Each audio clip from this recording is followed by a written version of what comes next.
Y bueno, primero que todo, buenas noches a todos y a todas las presentes. Les quiero dar la más cordial bienvenida al seminario que tiene por tema Conceptos Introductorios de la Clínica Analítica. La docente que va a impartir esta sesión es Ana María Solís. Ella es psicoanalista, miembro de la NLCF Santiago y de la AMP, psicóloga clínica y supervisora acreditada por la CONAPC y además académica y supervisora clínica de la Pontificia Universidad Católica de Chile. Bueno, a continuación vamos a dar inicio a la presentación de la docente. Una vez que esta termine, vamos a realizar un sorteo que será por una beca totalmente gratuita para el curso llamado Introducción a la Clínica Psicoanalítica, que lo dictará Ana María y tendrá sus sesiones en vivo los días 4, 5 y 6 de agosto, o sea, esta semanita. Los requisitos para poder optar a esta beca son, primero, ser psicólogos o psicólogas tituladas o titulados, o en su defecto estudiantes de último año de formación, con o sin conocimientos previos respecto a la temática. Y segundo es que el sorteo se realizará solamente con las personas que hayan participado en toda la sesión, ¿ya? Así que los y las invito a participar hasta el final y así todos y todas tengan la oportunidad de poder ganar el cupo que se va a sortear, ¿ya? Les cuento también que este seminario se está grabando y que el día de mañana lo podrán ver ya subido a nuestra aula virtual, que sería en adipa.cl/seminarios, ¿ya? Ahí lo más probable es que esté antes de mediodía subido ya por cualquier cosita, para darle una hora más o menos. Les cuento también que al finalizar este seminario, justo antes de hacer el sorteo, les voy a compartir un link, les voy a compartir también un QR, que va a servir para que ustedes puedan optar a la certificación de este seminario, ¿ya? Les cuento que ustedes pueden guardar el link en el caso de que cuando se inscriban para que les llegue este certificado a sus correos con sus datos personales, ya sea nombre root y número telefónico con el correo, les debería llegar automáticamente a su correo, ¿ya? En el caso de que no pase, pueden guardarlo, pueden guardar el link, pueden guardar el QR y pueden hacerlo unos minutos más tarde, cosa de que no esté tan atachada la página. En el caso de que no les llegue en la noche, también pueden hacerlo el día de mañana y de todas formas nosotros como ADIPA vamos a estar mañana enviando todos los certificados que no se hayan enviado, o sea, se hayan creado pero no se hayan enviado por cualquier cosa, ¿ya? Para que no se preocupen. Así que no tengo nada más que agregar, no les quiero quitar más el tiempo y ya le damos paso a Ana María para que inicie la exposición del día de hoy. Así que mucho éxito con esta charla.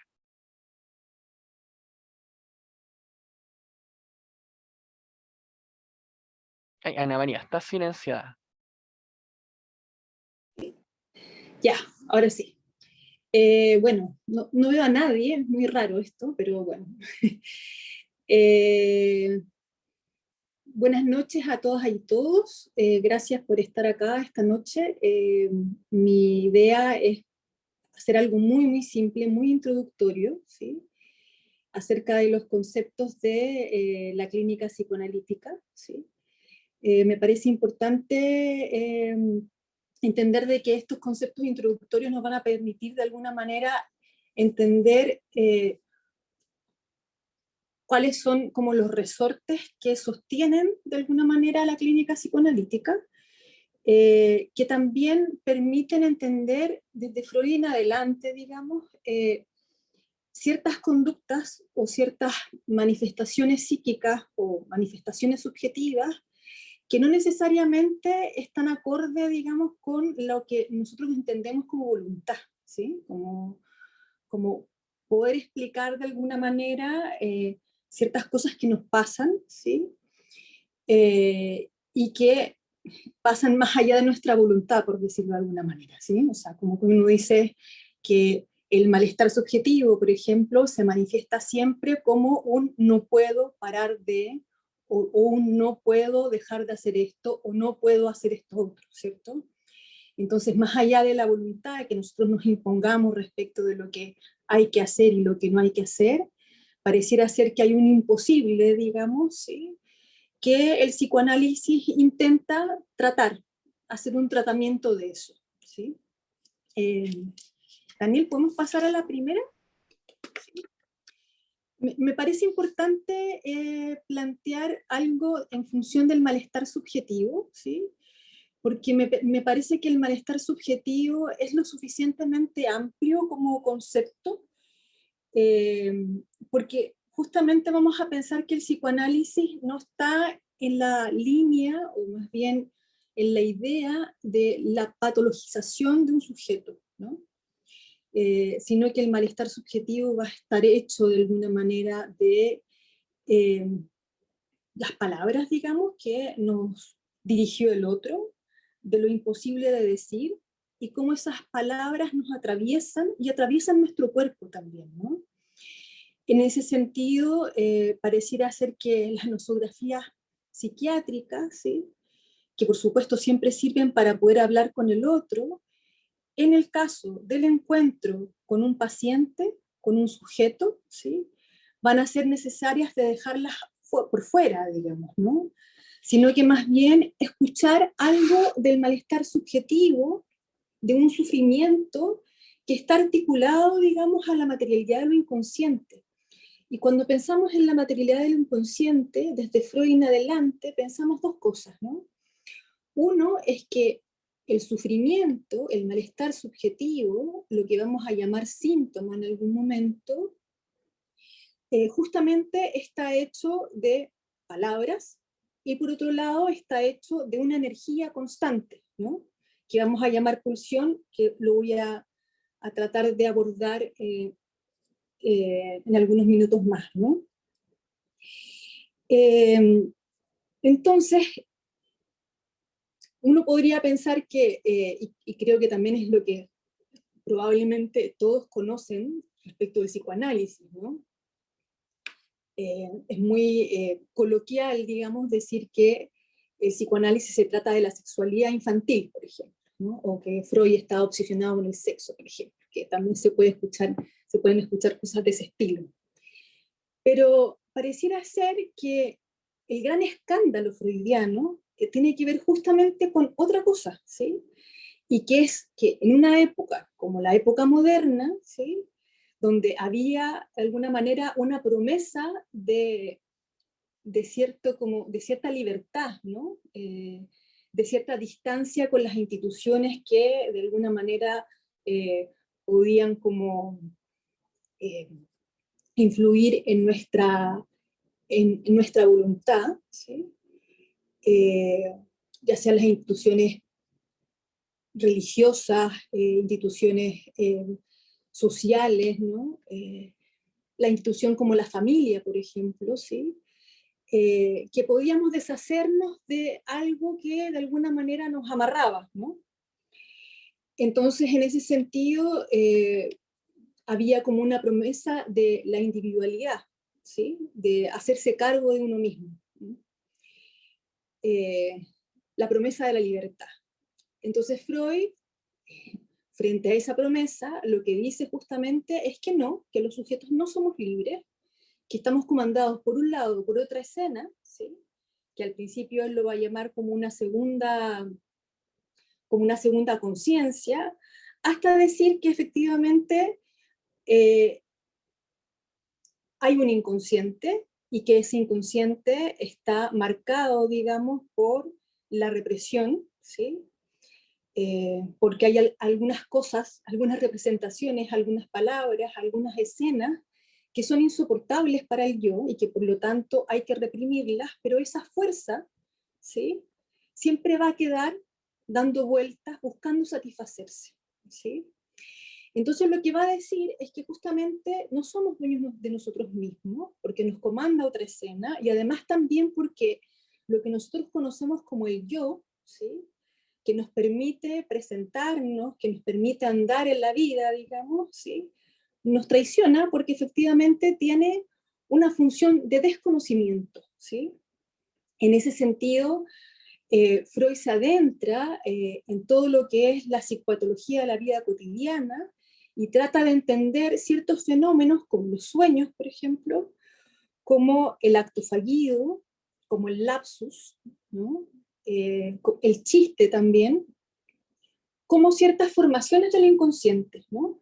cómo se manifiesta el inconsciente en la superficie del lenguaje, en la superficie de lo que nosotros decimos, ¿no? En los actos más cotidianos, ¿no? Y que efectivamente hay algo de esa manifestación de lo inconsciente, si hay alguien que puede leerlo, no solamente como un error, sino que puede darle un valor de mensaje, ¿sí? Ese mensaje va a tener un lugar, ¿no? Entonces vamos a pensar justamente que el psicoanálisis es una práctica que se basa en las palabras, ¿no? Que se basa en el discurso del paciente. Aquí hay un respeto único y que tiene que ver justamente con la ética psicoanalítica de poder escuchar al sujeto a la pata de la letra. Estas cosas pasan, ¿sí?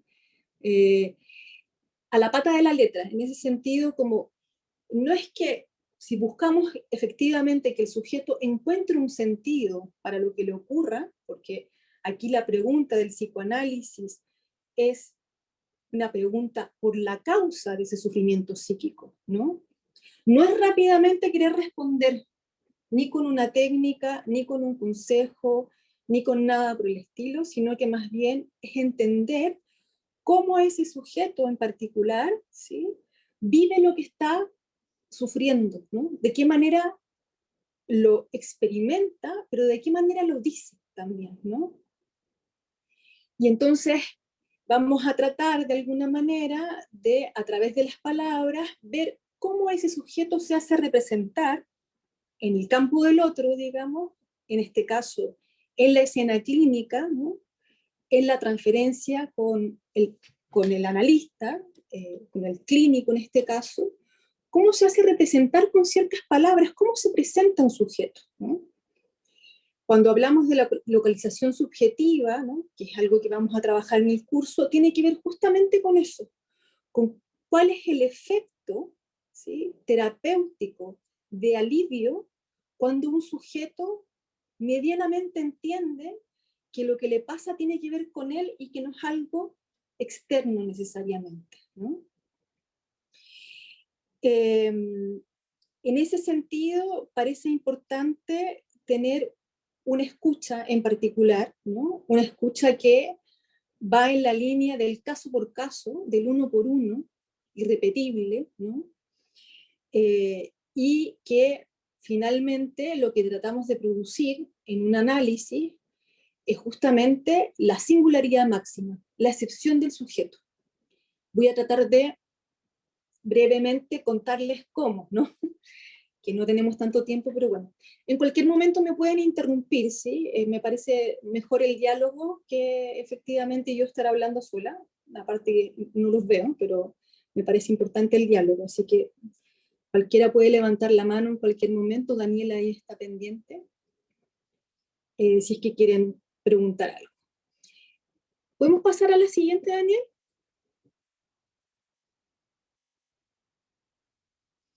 Bueno, entonces, cuando les decía como no hay estándares, sino principios, es justamente porque el psicoanálisis está fuera del protocolo, ¿no? Porque el protocolo, de alguna manera, es una forma de abordar un problema clínico donde lo clínico, o más bien, donde el problema está en el paciente, ¿no? Y podemos escuchar trastornos de personalidades, podemos escuchar de alguna manera, no sé, depresión, trastorno de ansiedad generalizado, una serie de denominaciones, digamos, ¿sí?, que no necesariamente nos dicen algo del sujeto. Insisto con que son necesarias, digamos, ¿no? Son necesarias las nomenclaturas psiquiátricas para poder hablar con el otro de la psiquiatría, pero es muy importante entender que efectivamente esa nosografía psiquiátrica, esa nosografía psicológica incluso, ¿no?, no nos dice nada acerca del sujeto. Entonces vamos a entender tres niveles, si es que es posible entender en tres niveles, ¿no? Un nivel que es de lo universal, ¿sí?, que es para todos la pulsión, que es un concepto que quiero trabajar con ustedes hoy día, ¿sí? Para todos el lenguaje, digamos, ¿no? Porque eso es justamente lo que nos diferencia de los animales, ¿no? Que nosotros somos sujetos hablantes, ¿no? Un particular que tiene que ver con las estructuras, ¿sí? Como cada manera que un sujeto se relaciona, digamos, con el lenguaje, se relaciona con su propio cuerpo, la manera en que el sujeto se relaciona con su inconsciente, ¿sí? Y luego de eso está un tercer nivel, por decirlo de algún modo, que sería lo singular propiamente tal, ¿sí? Entonces, lo singular no va a ser de alguna manera equiparable en ningún sentido con otro paciente, por mucho que tengan el mismo diagnóstico, ¿no? ¿Por qué? Porque tiene que ver con la historia del sujeto, tiene que ver con las marcas del lenguaje del sujeto, tiene que ver además también con el momento histórico en el que está el sujeto, ¿sí? Eso lo hace algo un poco más difícil, ¿no? Porque justamente no buscamos la adaptación del sujeto a ciertos ideales o normas, ¿no? Porque sabemos que justamente hay ciertas identificaciones, ciertos lugares que hacen que el sujeto sufra, ¿no? Por ejemplo, ser el mejor estudiante, ser el mejor padre, eh, ser el mejor psicólogo, ser el experto en no sé qué. A veces hay identificaciones que nos sirven y otras identificaciones que de alguna manera nos hacen sufrir porque no las alcanzamos, ¿sí? Porque se idealiza esa identificación, ¿no? Podemos ver, por ejemplo, cómo ciertas prácticas o cómo ciertos discursos se van cruzando, ¿no? Como cómo se cruza el discurso jurídico con la psicología, por ejemplo, ¿no? Y vemos ciertos sujetos que no cumplen con los estándares, digamos, de eh, una adecuada parentalidad, ¿no? Y efectivamente se sienten muy culpables por eso, ¿no? ¿Y qué es lo que Freud de alguna manera nos transmite? Es justamente que eh, no hay programación posible, ¿sí? No estamos programados porque no estamos atravesados por el instinto, sino que más bien hay un no saber respecto de cómo hacer con el otro. Por eso la relación con el otro siempre se nos vuelve un poco problemática, ¿no? Porque no sabemos cómo arreglarnos con el otro, ¿sí? E incluso, si ustedes revisan el malestar en la cultura, para Freud van a haber tres fuentes de sufrimiento, ¿no? La primera va a ser el cuerpo, ¿no? En psicoanálisis entendemos que nosotros no somos un cuerpo, tenemos un cuerpo. Y eso significa que hay que de alguna manera apropiarse de ese cuerpo, ¿no? Y me imagino que todos ustedes han pasado por eso, ¿no? Desde lo más prematuro, que es efectivamente aprender a caminar, digamos, aprender a hablar, se necesita de un otro para eso, ¿sí? Es necesario el otro, o sea, somos los animales más prematuros, ¿no? O sea, Freud puso mucho énfasis en la prematuridad del cachorro humano, ¿no? Eh, entonces, en ese sentido, hay todo un aprendizaje que no es sin el otro, no es sin el deseo del otro, y que en ese sentido es importante entender de que una gran fuente del sufrimiento es también el otro, ¿no? O sea, ¿de qué sufrimos? De lo que el otro me dijo, de lo que yo supuestamente pensé, que el otro me dijo cuando me dijo no sé qué cosa, ¿no? Eh, de lo que el otro no me dijo, de lo que yo esperaba del otro que no me dio, de alguna manera, de las palabras que no me dijo que yo esperaba, ¿sí? Cuando decía el cuerpo hay que apropiárselo, y hay que apropiárselo en distintos momentos, ¿no? No solamente en la adquisición de la motricidad infantil, sino que justamente también en la pubertad, por ejemplo, ¿no? Desde la llamada edad del pavo, ¿sí? Cuando tenemos el cuerpo y el cuerpo nos queda un poco grande, digamos, ¿no? Eh, hasta efectivamente poder alcanzar, digamos, una posición sexuada, ¿sí? Eh, Sí, yo prefiero que me hagan las preguntas como en directo o que levanten las manitos porque no alcanzo a leer las Hay preguntas. una manito levantada, Ana María, Dale nomás, sí. de Daniela Tavino. Daniela, te escucho. Hola, hola, buenas noches. Más Yo- que nada es solo como para yo poder entenderlo. Y mi forma de poder entenderlo es poder hacer como un repaso hacia atrás. bueno, En relación entonces a lo que hablabas desde un principio sobre el malestar subjetivo ajá, y la singularidad, ¿verdad? La división subjetiva y la palabra práctica, ujú, también se relaciona con estos aspectos, ¿o no? En el comprender, por ejemplo, en estos tres niveles que tú estás hablando y estás describiendo el cuerpo de la apropiación del cuerpo ujú. y como las personas, ¿verdad? O en este malestar de la cultura se desarrolla también este malestar subjetivo, que este malestar subjetivo vendría siendo las palabras que utilizan las personas para describir esa experiencia que han tenido. A eso se refiere? Eh, A ver, Malestar en la cultura es un texto más bien sociológico de Freud, ¿sí? Piensa que el malestar en la cultura en Freud, que me parece súper buena tu pregunta, Daniela, porque me sirve como para tratar de explicar algo, ¿no? Porque Freud está en la época victoriana, ¿no? Está en una época que es muy distinta a la nuestra, ¿sí? Que efectivamente lo que estaba puesto en el centro era la prohibición de la satisfacción, ¿sí?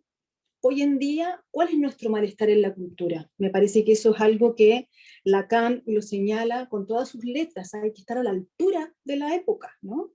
Porque hoy día no estamos en una sociedad donde haya restricciones, digamos, respecto de la satisfacción.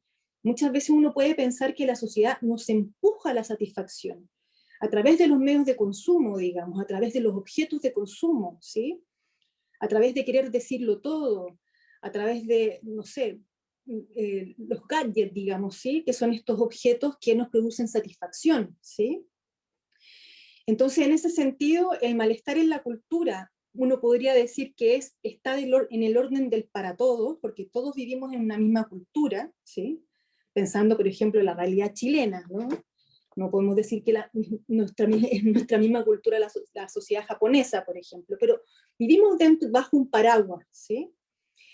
Y la manera, por ejemplo, el psicoanálisis se trabaja mucho en este momento, se trabajó en una ANAPOL, la AMP significa la Asociación Mundial de Psicoanálisis, de la cual yo soy miembro, trabajó hace unos 3 años atrás el tema del odio, cólera e indignación, porque lo que se piensa es que, por ejemplo, un síntoma social actual es la violencia, ¿sí? Uno de los síntomas. Y el modo en que cada uno eh, singulariza ese síntoma social es lo más particular del sujeto, lo más singular. ¿Se entiende así, Daniela? Mm, sí, pero tengo otra duda. Dale. Lo que pasa es que el compañero recién preguntaba sobre el duelo y Ujú. yo trabajo en establecimientos educacionales, entonces me surge otra duda en relación a esto, porque ¿qué pasa, por ejemplo, con estos papás, mamás, familias eh, que están o pasan, ¿cierto?, por este duelo del hijo deseado? Y que tiene el hijo, que ellos se enfrentan, ¿verdad?, a esta realidad en donde el hijo tiene un diagnóstico.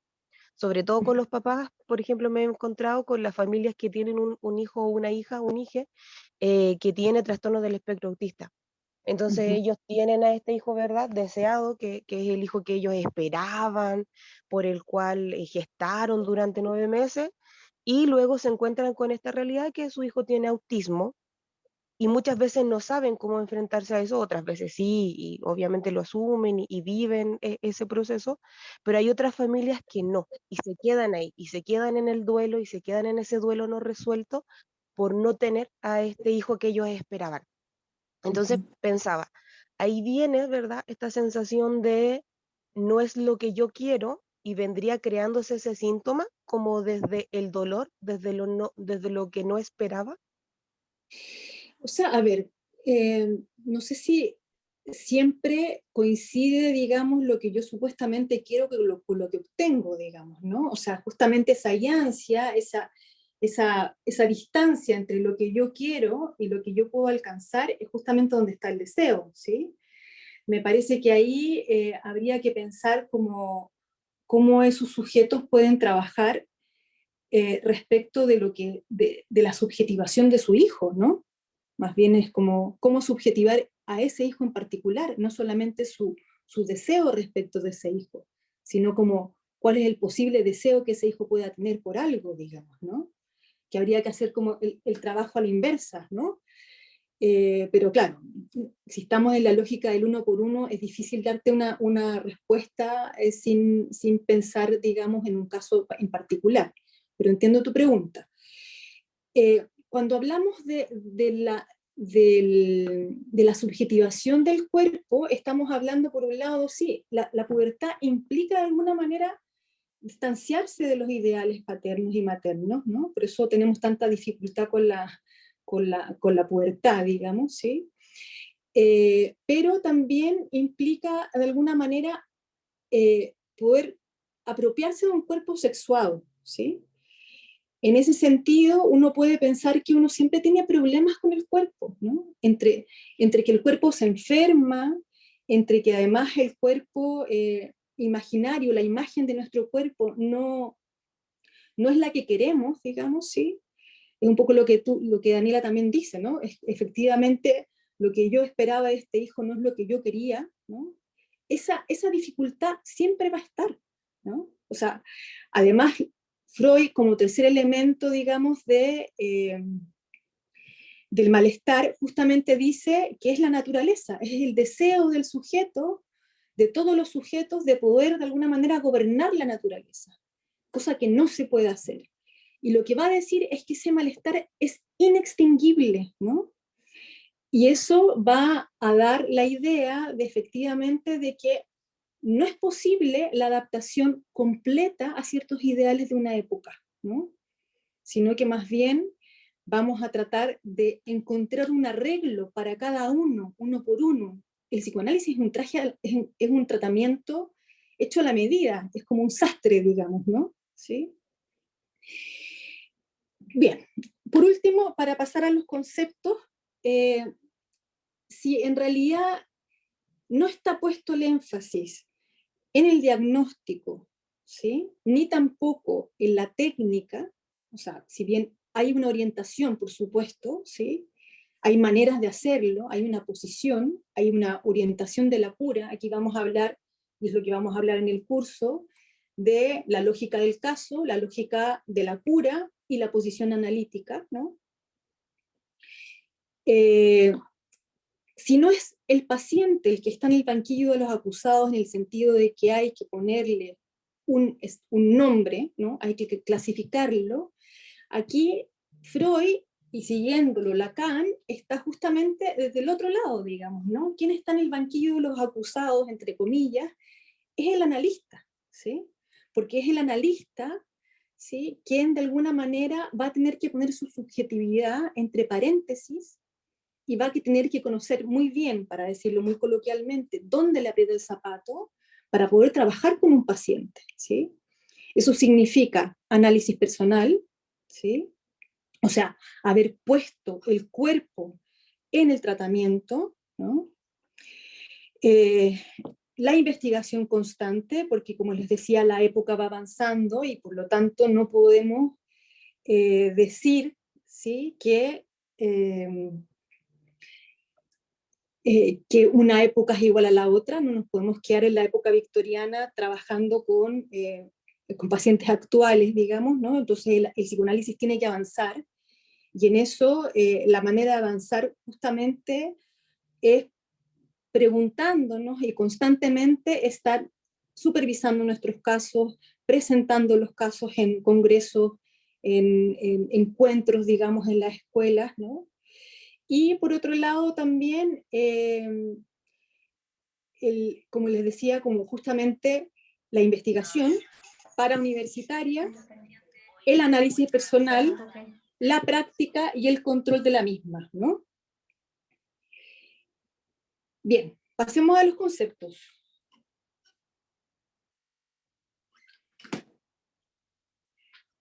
Son 4 conceptos que me gustaría establecer, digamos, como mínimos para poder entender qué es lo que necesitamos de alguna manera conocer para poder trabajar con un paciente, ¿sí? O cuáles son más bien los resortes teóricos que permiten desde el psicoanálisis entender una clínica posible, ¿no?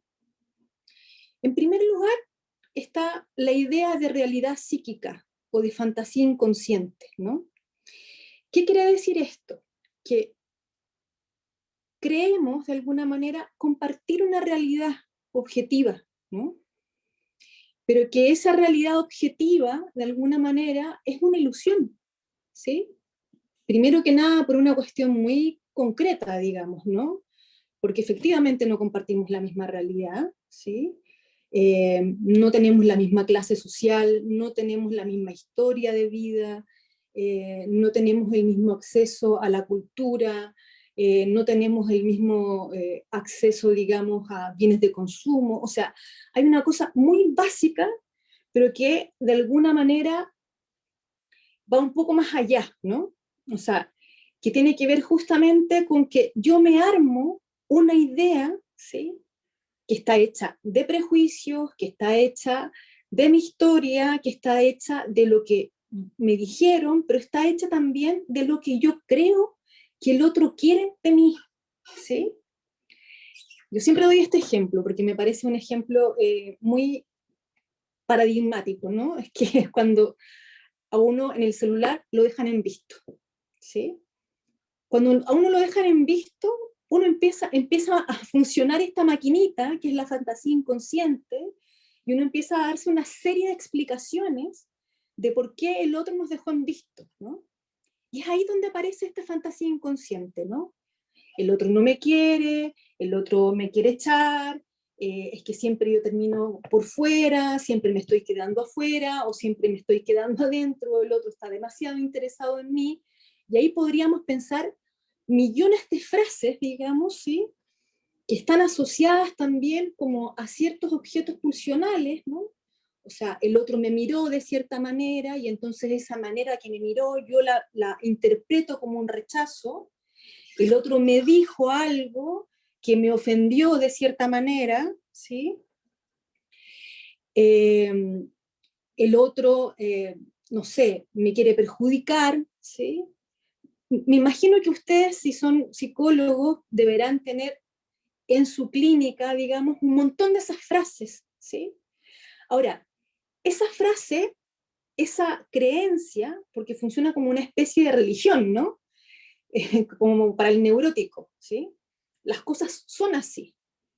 Entonces, hay que pensar que esa fantasía inconsciente protege de algo, tiene una función, ¿sí? No es llegar y sacarla. ¿Por qué alguien, por ejemplo, que ha sido víctima de maltrato, víctima de algo, viene presentándose como culpable? ¿Sí? ¿De qué le sirve, por ejemplo? O sea, yo que trabajo harto con urgencias subjetivas, ¿no? A veces sentirse culpable de una situación en la que yo fui víctima, ¿sí? O en la que se fue víctima, es el último resorte, digamos, para no quedar en posición de objeto y ser agente de algo, ¿no? Entonces me parece importante que hay que respetar esa realidad psíquica, ¿sí? Porque esa realidad psíquica es donde vive el sujeto. ¿Sí? En el seminario 10, Lacan va a decir que la vida, o sea, que claro, que el mundo es invivible y que necesitamos tener una fantasía inconsciente, una escena, digamos, para poder relacionarnos con el otro. Eso da algo que es, que Lacan lo va a llamar el malentendido estructural del lenguaje, porque cuando yo digo algo, el otro interpreta lo que yo dije. No somos tábulas rasas, digamos, ¿no? No es que estemos como con la mente en blanco, sino que tenemos ideas y tenemos la capacidad de poder responder, ¿sí? Con nuestra fantasía inconsciente a algo que no entendemos, ¿sí? Entonces, en ese sentido, eso va a ser un resorte muy importante de la clínica porque tiene que ver con la constitución de un sujeto. ¿Sí? Eso por una parte. Luego tenemos el síntoma, ¿sí? El síntoma para el psicoanálisis no es el síntoma para la medicina, porque el síntoma para la medicina justamente lo que va a hacer es un signo de una enfermedad, ¿sí? El síntoma justamente va a tener que ver con aquella solución que el sujeto encontró frente a la pulsión, ¿sí? Voy a explicar o tratar de transmitir qué entendemos por pulsión, ¿sí? Pero ¿qué quiero que entiendan con esto? O qué quiero transmitir más bien, ¿sí? Es que el síntoma es necesario, ¿sí? No es llegar y sacar el síntoma. Cuando digo síntoma no estoy hablando de un trastorno del sueño, no estoy hablando del insomnio, no estoy hablando, no estoy hablando de la habilidad emocional, ni tampoco de, no sé, de la fatiga, ¿no? Estoy hablando justamente de aquella solución que el sujeto encontró, ¿sí? Para poder confirmar su fantasía inconsciente, ¿sí? O sea, si alguien, por ejemplo, cree que el otro quiere echarlo, va a hacer todo lo posible para ser echado, digamos, a través del síntoma de una manera sufriente, digamos, ¿no? El síntoma tiene dos caras que son bastante difíciles de entender, pero que si las entendemos podemos no patologizar al paciente ni pensar que el paciente no quiere cambiar o no puede cambiar, ya sea porque no tiene los recursos para cambiar o porque no quiere, sino que más bien el síntoma es algo que nos comanda, ¿sí? Y tiene dos aspectos que son sumamente importantes. Uno es que el síntoma es un mensaje encriptado, ¿sí? Es algo susceptible de ser interpretado, algo susceptible de ser descifrado, es una metáfora, ¿sí? Es una metáfora de algo que le pasa a un sujeto, ¿no? Y que en realidad no lo puede decir todavía, ¿no? Entonces, además de eso, tiene una satisfacción, que es una satisfacción paradojal, ¿sí? Porque implica un sufrimiento y una satisfacción que no se entiende a la vez, ¿sí? Entonces uno puede decir como por ejemplo, ¿por qué uno siempre hace el mismo negocio, ¿sí? Y finalmente uno sabe dónde va a terminar? ¿Por qué uno siempre se busca la misma relación de pareja si uno sabe justamente dónde va a terminar, ¿sí? Y está la tía, la mamá, la amiga, el amigo, la pareja que le dice, oye, pero esto ya lo hiciste, ¿sí? ¿Por qué? Porque el síntoma se repite una y otra vez, ¿sí? Es algo que insiste, es algo que acompaña al sujeto durante su vida, ¿no? Entonces al síntoma hay que interpretarlo, hay que tratarlo, hay que tratar de pasar de ese síntoma como padecimiento a su funcionamiento, ¿no? Y además también, en términos de la realidad psíquica, hay que pensar que la realidad psíquica itera, ¿sí? O sea, ¿qué significa iterar? Que tiene una cierta inercia, que siempre es lo mismo, siempre es la misma interpretación, ¿no? Entonces, síntoma y realidad psíquica, que para Lacan se llama fantasma la realidad psíquica de la fantasía inconsciente, ¿no? Son dos elementos, digamos, que nos van a permitir trabajar con un paciente, ¿sí? Entendiendo que para trabajar con ellos no hay que querer sacarlos, no hay que querer eliminarlos, sino que entender por qué están ahí, ¿sí? O sea, si uno quiere saber qué piedra le aprieta en el zapato, uno saca la piedra y ve de qué está hecha, digamos, ¿no? O sea, si se fijan, esta es una clínica más de la pregunta que de la respuesta, ¿sí? Y de la operatividad que muchas veces tienen ciertas preguntas, ¿no? ¿Por qué? Porque lo que vamos a tratar de producir es un saber, ¿sí? Que no es el saber del experto, sino que es el saber del sujeto, para que el mismo sujeto pueda encontrar una solución con lo que tiene a la mano, ¿no? Con su historia, con sus anhelos, digamos, ¿no? Con sus propios recursos, entre comillas, no, no es una palabra que me guste tanto, pero respetamos esa singularidad, algo que se produzca en ese lado, ¿sí? Pulsión. La pulsión es un concepto que se distancia bastante del instinto, como les decía, ¿no? Freud lo va a plantear como un concepto límite entre lo psíquico y lo somático, ¿sí? O sea, es una energía constante que de alguna manera tiene una exigencia por satisfacerse, ¿sí? Si ustedes tienen hambre en un minuto, no pueden pensar en otra cosa que en comer, pero no pueden, pero además piensan en qué comer, digamos, ¿no? No es que les va, o sea, a un perro uno le puede dar pellet toda la vida, a menos que quiera neurotizarlo, digamos, ¿no? Pero fíjense que cuando ustedes piensan en comer algo en particular. O sea, la comida está pasada por el lenguaje, ¿no? Aquí en Chile, como en otros países también, la comida muchas veces significa cariño, ¿no?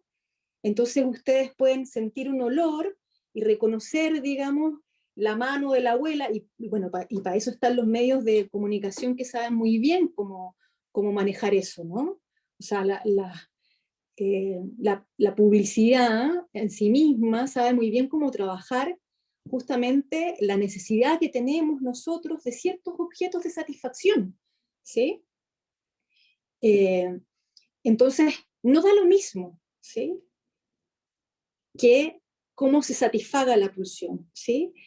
Y lo importante es que esa pulsión nunca se va a satisfacer por completo. Por eso es una energía constante, ¿sí? Por eso es una exigencia pulsional.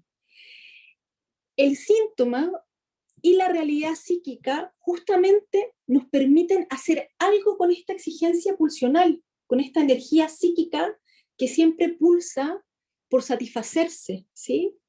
Porque sin el síntoma y sin la realidad psíquica estamos en lo traumático, estamos en la angustia traumática, ¿no? Donde no podemos de alguna manera encontrar coordenadas para ubicar lo que nos pasa, ¿sí? Es una sensación en el cuerpo que se siente, ¿sí? Que no tiene un sentido, pero que sí se necesita que rápidamente algo ocurra, digamos, para que efectivamente eso se atempere, ¿no? Y hoy día en la clínica escuchamos muchos fenómenos del acto, ¿no? Los cortes como una manera de apaciguar la angustia, ¿no? El pasaje al acto, el acto violento, por ejemplo, ¿no? El intento de suicidio, ¿sí? El que en realidad no, alguien choca con una persona en la calle y no puede de alguna manera dialogar con esa persona, sino que se van a las manos, para decirlo coloquialmente, ¿sí? Entonces, esa exigencia pulsional a veces rebasa, ¿sí? Al sujeto mismo y a lo que mantiene de alguna manera a raya la pulsión, que es justamente eh, el lazo social, ¿sí? A veces corta con el lazo social, ¿sí? Bien, estoy tratando de ser lo más eh, como concisa posible dado el tiempo, ¿no? Ana María, Sí, Daniel, disculpa por interrumpirte. Hay dos manitos levantadas. dale nomás, sí. Una de Vamos, Cristian Mena y Daniela Tavilo están levantadas. ya, ok. Hola Ana María, gusto saludarte. Hola Cristian, ¿cómo estás? Hola, bien, gracias. Te quería consultar respecto a justamente lo que tú estás planteando sobre la relación en el contexto de lo traumático. ¿Cómo ves tú, si tú conceptualizas que el concepto de actuación, tú nombraste los cortes, por ejemplo, u otro tipo de actuaciones o de lo que se llama el acting, ¿cierto? Sí. Pasaje al acto, ¿cierto? Puede ser entendido o leído como un, un síntoma indirecto necesariamente de lo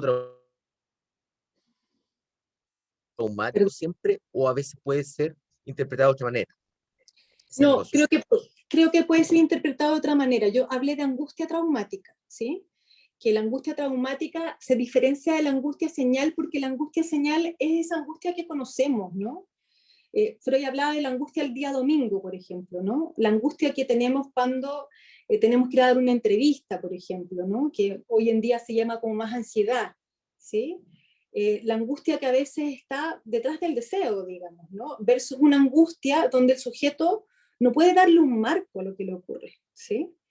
Entonces, como esa angustia tiene esta característica de ser atemporal, ¿no? Como que efectivamente no se quitará nunca, el acto es justamente lo que le quita la certeza a la angustia, ¿sí?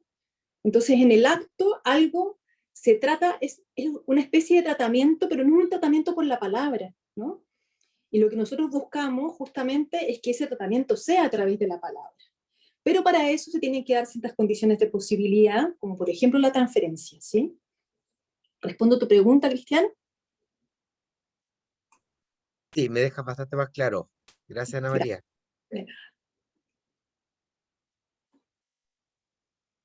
¿Había otra manito, Daniel? Sí, yo, Ya. nuevamente, lo siento.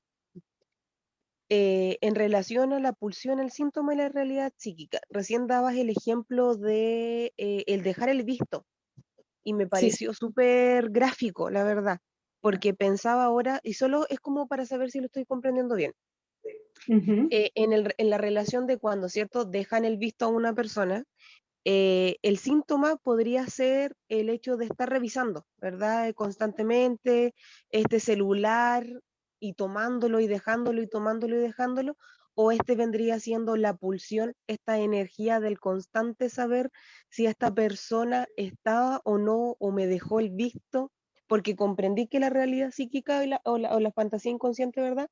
Se da a través del pensamiento de esta persona de haber dicho, ya, ok, me dejó el visto y empieza este rumeo mental constante para saber qué es lo que está sucediendo con esta otra persona y me creo una fantasía.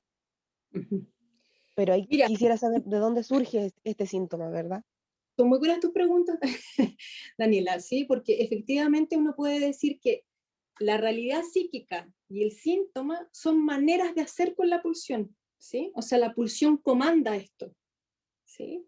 Y es justamente la realidad psíquica la que aparece como una respuesta a esta pulsión, digamos, como aquí es lo que me está pasando, ¿sí? Y que efectivamente me pasa con el otro.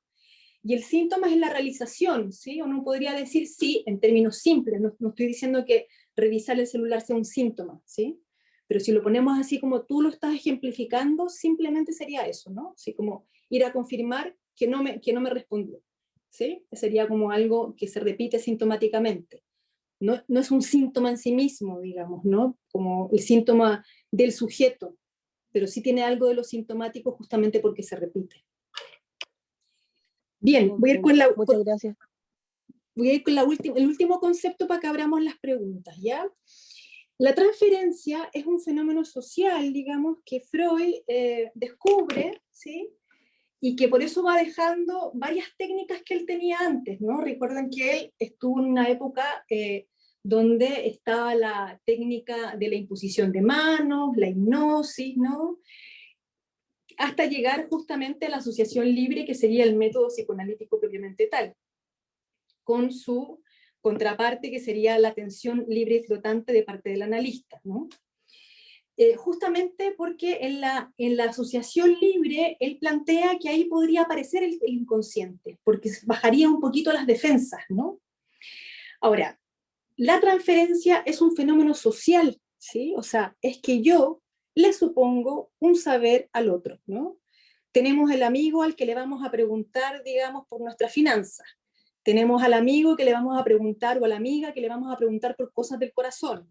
Tenemos a la amiga que es como la mamá, digamos, del grupo, ¿no? Tenemos al otro amigo, no, o sea, vamos al médico, ¿sí?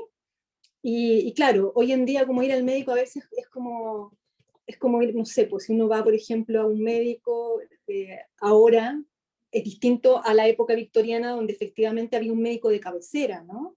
Hoy en día uno va y busca rápidamente un médico en una clínica donde efectivamente te atienden 20 minutos, y ojalá tuvieras un enganche con el médico para efectivamente seguir yendo donde ese médico, pero generalmente uno se va cambiando de médico, ¿no?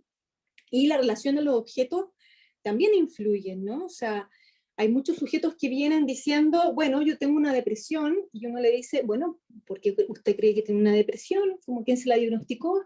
No, lo leí en Google, ¿sí? Y uno dice como, va, ¿qué clase de otro tiene este sujeto, no? O, por ejemplo, padres y madres que uno recibe en la consulta, digamos, que se han leído todos los textos habidos y por haber sobre parentalidad, sobre apego, etcétera, cuando antes lo que se hacía era preguntarle a la mamá, a la abuelita, a la tía, a quien uno le supusiera un saber, ¿sí? Respecto de la paternidad o la maternidad, ¿no? La transferencia, Freud la va a definir del siguiente modo, ¿no? Son los sentimientos y las expectativas que yo pongo sobre la persona del analista, ¿no? Le supongo, digamos, que con él o con ella, quien cumpla esa función de analista, voy a poder de alguna manera desplegar, por ejemplo, la relación con mi padre, la relación con mi madre, la relación con mi pareja, etc., ¿no? Esa sería una transferencia un poco más imaginaria, o sea, justamente a la imagen que yo tengo, tanto del analista como de aquellas personas, digamos, que fueron significativas e importantes para mí. La apuesta es justamente generar ciertas condiciones de posibilidad para que la transferencia tenga un lugar, ¿no? Para que, y aquí Lacan tiene un concepto súper claro, que es el sujeto supuesto al saber, ¿no? Que es que el analista le supone un saber al sujeto, ¿sí? Porque aquí lo importante es el saber qué produzca un sujeto, no el saber universitario que uno tenga, no el saber teórico que uno tenga, porque, wow, no sabemos nada del sujeto que tenemos al frente, ¿no? Esa es la gracia, digamos, ¿no? Ese justamente apuntar a una singularidad, no saber lo que el sujeto, por lo que el sujeto ha pasado, ¿no? Y por otro lado, el paciente nos supone un cierto saber a nosotros, ¿sí? Pero no ocupamos ese lugar de saber, porque ese lugar de saber puede ser un lugar de poder, ¿sí? Aquí hay que entender muy claramente cuándo la psicología puede ser un dispositivo de control social, ¿sí? Y de eso tenemos que estar lo más lejos posible, porque podemos llegar a dirigirle la vida a un paciente, ¿sí? Y eso a mí en términos éticos me parece sumamente complicado, ¿sí? Va a ser necesaria la transferencia para que efectivamente un lugar, o sea, un análisis, un tratamiento tenga un lugar. Vamos a pensar que si efectivamente no hay un estándar, ¿no? No hay una manera de hacerlo, sí hay una cierta orientación, que es lo que quiero trabajar en el curso, digamos, ¿sí? No hay una duración a priori, no es que el psicoanálisis sea elitista, que es un poco también otro mito que hay que poder derribar. Hay muchos colegas en la salud pública que tienen una orientación psicoanalítica, hay muchos colegas trabajando en instituciones, particularmente a mí me tocó en la pandemia trabajar en una fundación con 30 psicólogos voluntarios, digamos, y tratamos de apuntar al bien decir del paciente, ¿no? En un contexto bastante complejo, ¿sí? En una pandemia, donde también, porque esta era una fundación gubernamental que atendía pacientes de Arica a Punta Arenas, donde uno se confronta, digamos, como analista, como terapeuta, como clínico, con una desigualdad, así como, no sé cuál sería el adjetivo, digamos, impresionante, ¿no? Y que eso a veces no permite escuchar al sujeto que está ahí, ¿sí? Entonces, me parece que hay que generar ciertas condiciones de posibilidad para que la transferencia tenga un lugar, ¿no? Apostar a que el saber lo puede generar el sujeto, ¿no? Apostar a que, qué significa lo que el sujeto está diciendo, ¿no? ¿Por qué está usando esta palabra, no está usando la otra? ¿Sí? ¿Por qué este malestar en particular en el cuerpo y no otro, por ejemplo? ¿Sí? O sea, como tratar de ir a recoger, digamos, lo más singular, ¿sí? Lo que lo hace único al sujeto. Hasta aquí con los conceptos.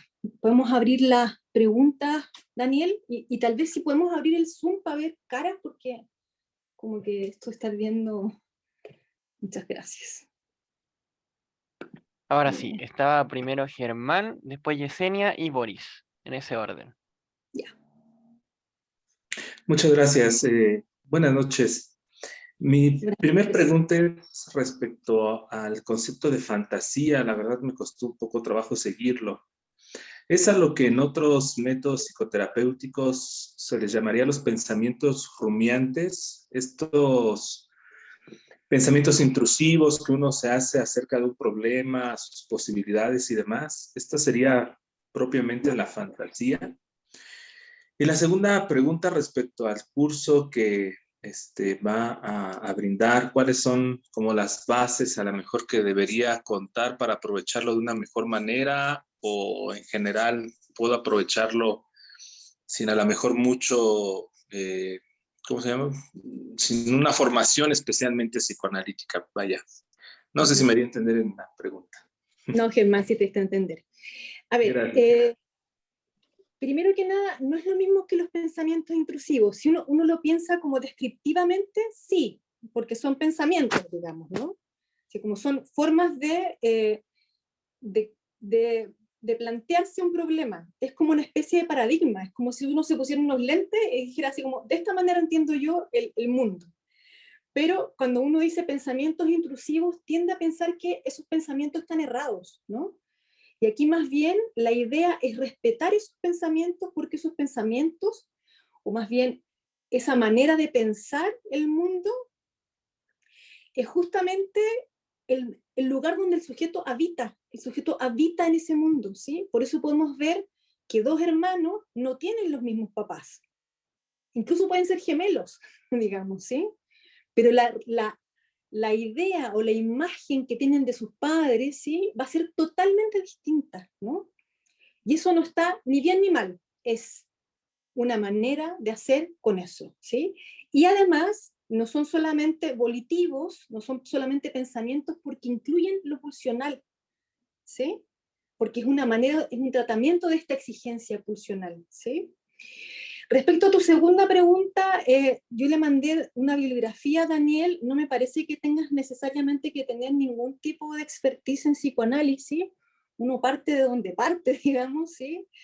Lo que quiero trabajar en esas clases va a ser justamente como la localización subjetiva, digamos, cómo poder localizar un sujeto en su discurso, qué efectos tiene eso, pensar en la lógica de la cura, en la lógica del caso, eh, pensar de alguna manera también casuística. A mí me gustaría muchísimo que trabajáramos casuística en eso, por eso me parece que Daniel planteaba que podían ser psicólogos o personas que estuvieran en el último año, porque efectivamente así podemos como trabajar con un caso, porque con un caso es mucho más rico, digamos, poder transmitir esto, ¿sí? Eso, Germán. Muchas gracias. Hola Ana María, ¿Le? un gusto. Hola, Por aquí Yesenia. Yesenia. Bueno, un placer estar en este seminario. Yo soy psicóloga egresada hace muy poquito, en enero, y bueno, mi quehacer clínico diario no está muy orientado a lo que el psicoanálisis. Sin embargo, el psicoanálisis es algo que ya estoy adentrándome de a poquito, y por eso que veo estas oportunidades. Mira, mi pregunta va como en el proceso psicodiagnóstico. ¿Cómo es este proceso psicodiagnóstico? Si bien sabemos, ¿cierto?, que los test vienen mucho de la teoría psicodinámica, al momento también, por otro lado, en el DSM-5 hay algunos términos como ansiedad o depresión, ¿cierto?, que Freud o más tarde Lacan, no lo han adoptado quizás desde ese mismo concepto, desde esa misma significante, ¿cierto? Entonces, ¿cómo es ese proceso? ¿Se hacen los test? ¿Se diagnostica? ¿O hay otra posición desde el analista en el psicoanálisis? O sea, desde esta vereda, digamos, del psicoanálisis, porque efectivamente hay psicoanálisis como psicodinámico que toma mucho los test, digamos, ¿no? Desde esta vereda, que es un psicoanálisis más lacaniano, o no, no más lacaniano, digamos, ¿sí? No, la idea es poder como diagnosticar algo respecto de la relación que el sujeto tiene al lenguaje, ¿no? Porque claro, nosotros vamos a entender, por ejemplo, que la psicosis no tiene la misma relación al lenguaje, ¿sí? Y entonces, por lo tanto, no vamos a hacer una interpretación en la psicosis porque la metáfora funciona de otra manera en la psicosis, ¿no? También no podemos preguntarle a un sujeto angustiado, por ejemplo, bueno, cuénteme qué fue lo que le pasó, digamos, ¿no? Si en realidad primero hay que estabilizar, digamos, ¿sí? En ese sentido, como que la posición del analista tiene una flexibilidad, ¿sí? Que tiene que ser así como maleable, digamos, como una especie de plasticina. ¿Qué es lo que le sirve a este sujeto en particular? ¿Qué posición tomo yo con este paciente? Y para eso hay que poder escucharlo, escuchar la relación que él tiene justamente a sus dichos, a su malestar, a los otros, digamos, para ver dónde nos ubicamos. Aquí todo tiene que ver con la responsabilidad que nosotros tenemos como clínicos respecto de un caso en particular. ¿Sí? No es que, es que el paciente no se acomoda a esta teoría porque al paciente le faltan recursos, no sé cuánto. No, no, no, no, no. Es uno el que tiene que acomodarse. Por eso es importante la cuestión de la realidad psíquica, porque es uno cómo se integra o cómo se hace parte de esa realidad psíquica del sujeto. ¿Sí? Entonces no es sin uno, ¿sí? No, no es como uno como sujeto, digamos, ¿no? Porque justamente es poner entre paréntesis la subjetividad para poder escuchar, pero es como uno se inserta en esa realidad, ¿sí? ¿Qué función cumple uno para esa realidad psíquica? Espero. Muchas gracias. Hola, buenas noches. Boris. ¿Se me escucha bien? Sí. Buenas noches. Tengo dos dudas. La primera, antes que terminara con los conceptos, puso el ejemplo de aquel psicólogo que busca que el paciente siga sus pasos, por así decirlo, que ya empieza a controlar más la terapia. Cuando se menciona ese caso, ¿se puede hablar de una contratransferencia? Sí, exactamente. Se puede hablar de la contratransferencia como también ocupar el lugar del saber, ¿sí? O sea, efectivamente hay contratransferencia, a uno le pasan cosas con los pacientes, eso es inevitable. El punto es si es que uno va a actuar desde eso, desde ahí, que es mi propia subjetividad, digamos, puesta en juego, o uno va a supervisar eso o lo va a pasar por el análisis y va a decir, esto me pasa con este paciente, digamos, ¿cómo lo hago? ¿No?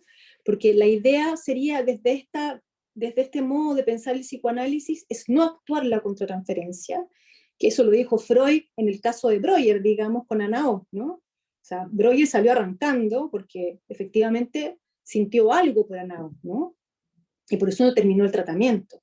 Entonces la contratransferencia existe, pero la idea es pensar que eso es nuestra subjetividad poniéndose en juego. Y por eso tenemos que hacernos cargo de nuestra subjetividad, como clínicos, digamos, ¿sí? Queda claro.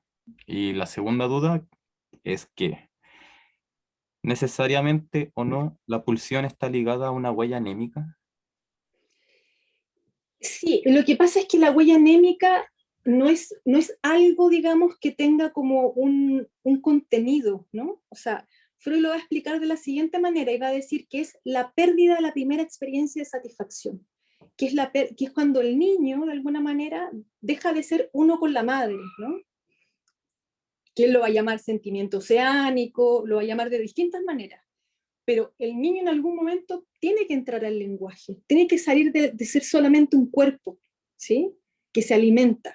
Tiene que entrar al lenguaje y cuando entra al lenguaje queda una huella anémica de eso.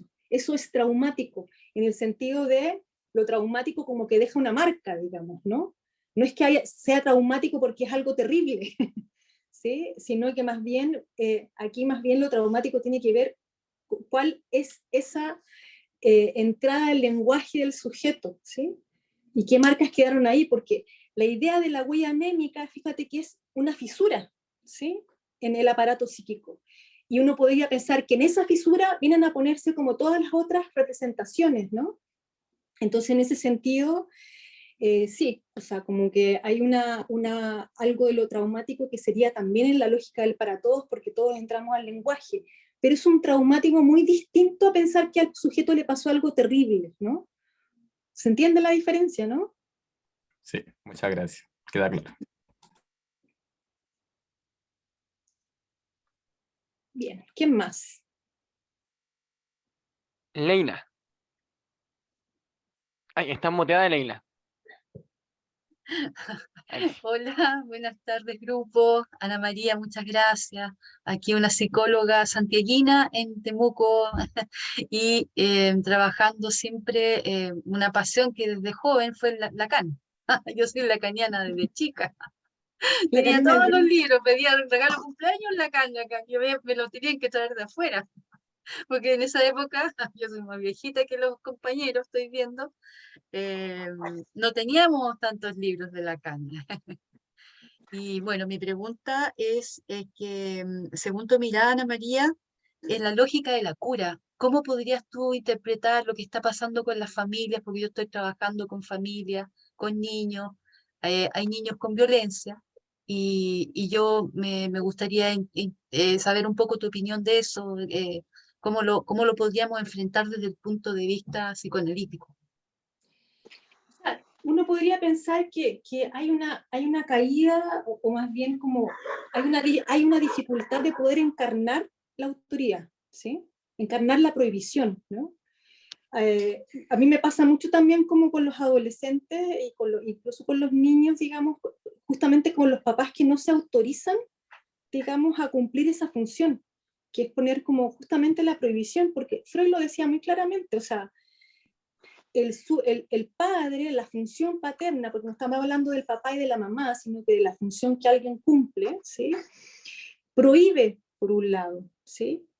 Prohíbe, y cuando prohíbe, lo que hace es justamente inaugurar la exogamia, ¿no? Saca al niño de la endogamia, entonces al mismo tiempo autoriza a que ese niño haga sus propios síntomas, ¿no?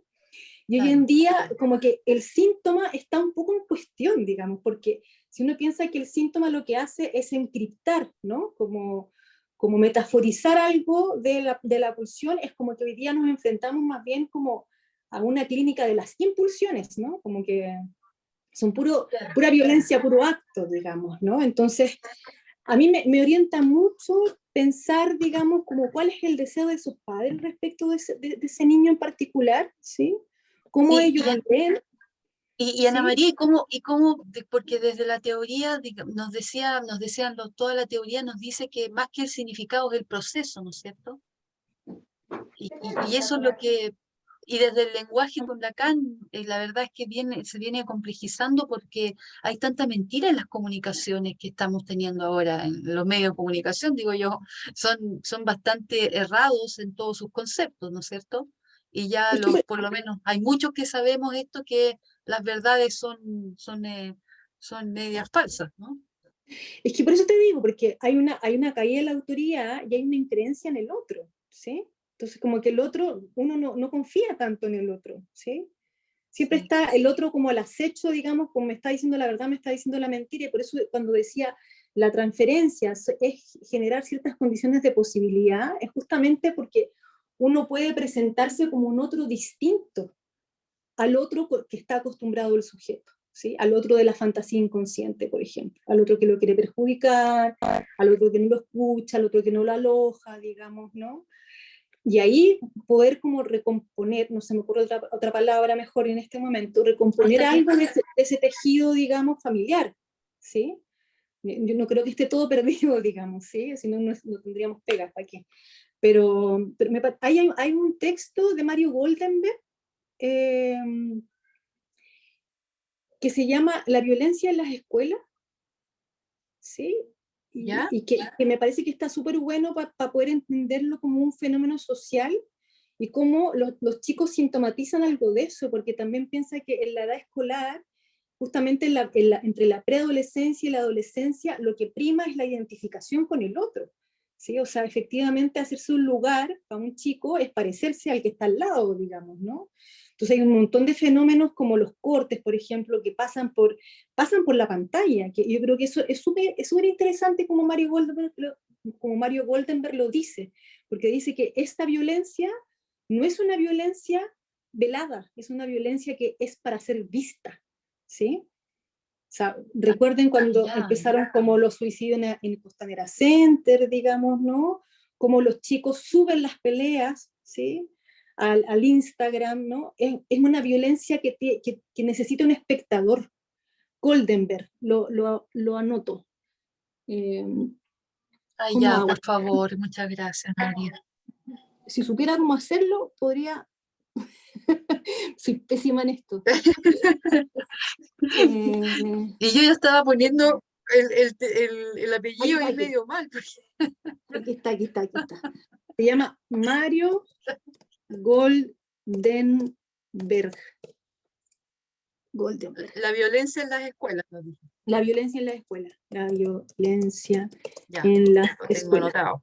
Aprovecho de dar el aviso que Te lo agradezco. voy a hacer un curso también en ADIPA más adelante sobre urgencias subjetivas, donde voy a tocar el tema de la violencia, porque me parece que es un tema bastante interesante para entenderlo Súper. como un fenómeno clínico también, no solamente social, ¿sí?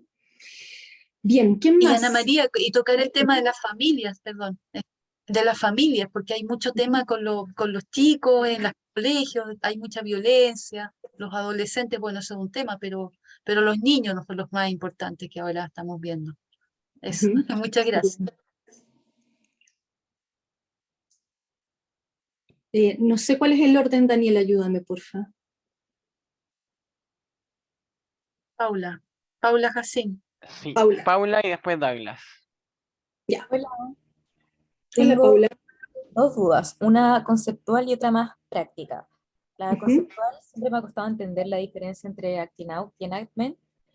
Y la otra, creo que soy el tipo de persona que tiene ese prejuicio de que el psicoanálisis es más elitista. Eh, y necesito sacarme ese prejuicio de la cabeza.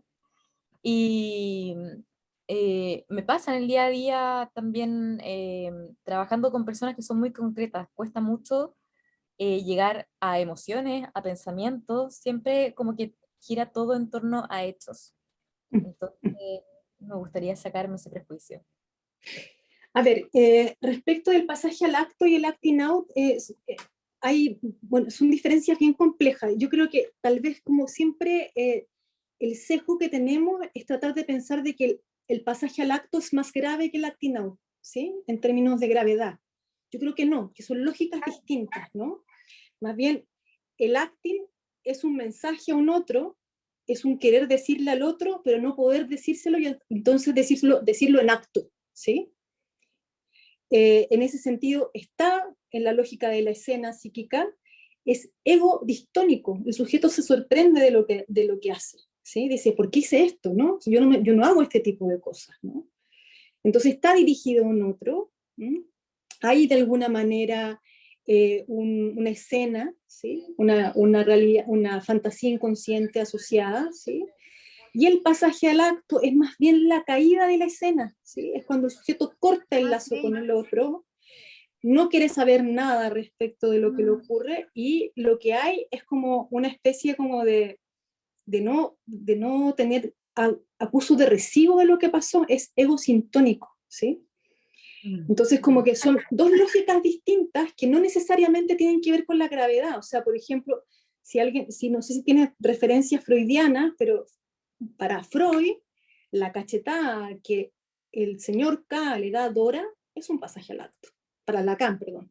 Es un pasaje al acto. Porque ella cae de la escena. O sea, la escena era ella, el señor K, la señora K, el papá. Y entonces cuando el señor K le dice, mi mujer no es nada para mí, cae toda la escena fantasmática, ¿sí?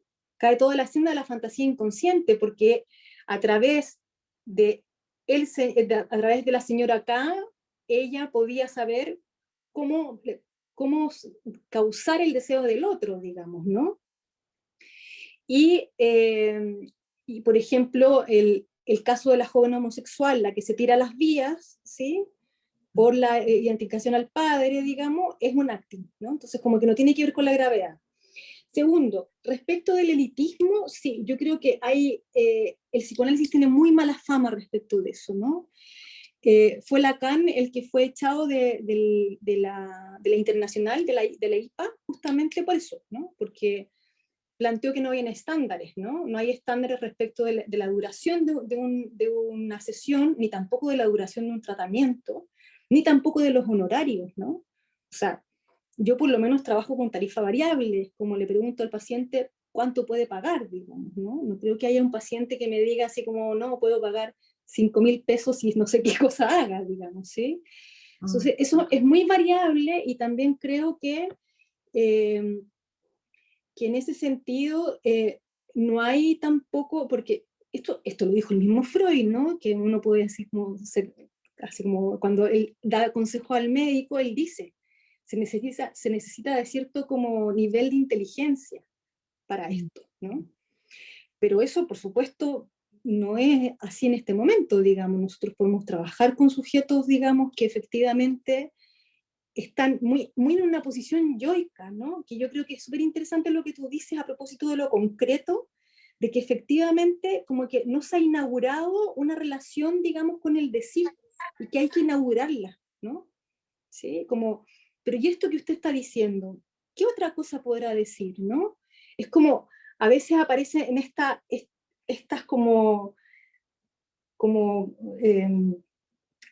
como sujetos más caracterológicos, por decirlo de alguna manera, que dicen, es que yo soy así porque sí, ¿no? Y ahí hay un texto que te puede servir mucho, que está en La experiencia de lo real en la cura psicoanalítica de Miller, que se llama Perturbar la defensa. ¿Sí? Que yo creo que trata justamente esa concretitud que tú hablas, digamos, ¿no? Que son hechos, un hecho y un hecho tras otro, ¿sí? Sin que necesariamente aparezca algo de una pregunta respecto de lo que se está haciendo, ¿no? Y también en Donk, la lógica de la cura, se los voy a poner también aquí, si es que, de nuevo, son los dos de Miller, ¿ya? Chatear, aquí está. Esto es Donk, se llama la función del desconocimiento, desconocimiento, no es don't, que el corrector no entiende donk, es donk. Así se llama el texto de Miller, ¿sí? Y el otro se llama la experiencia de lo real en la cura psicoanalítica, y se llama perturbar la defensa, que es muy interesante cómo hace una diferencia ahí entre lo que uno podría llamar resistencia, que es inconsciente, y la defensa, que es pulsional, ¿sí?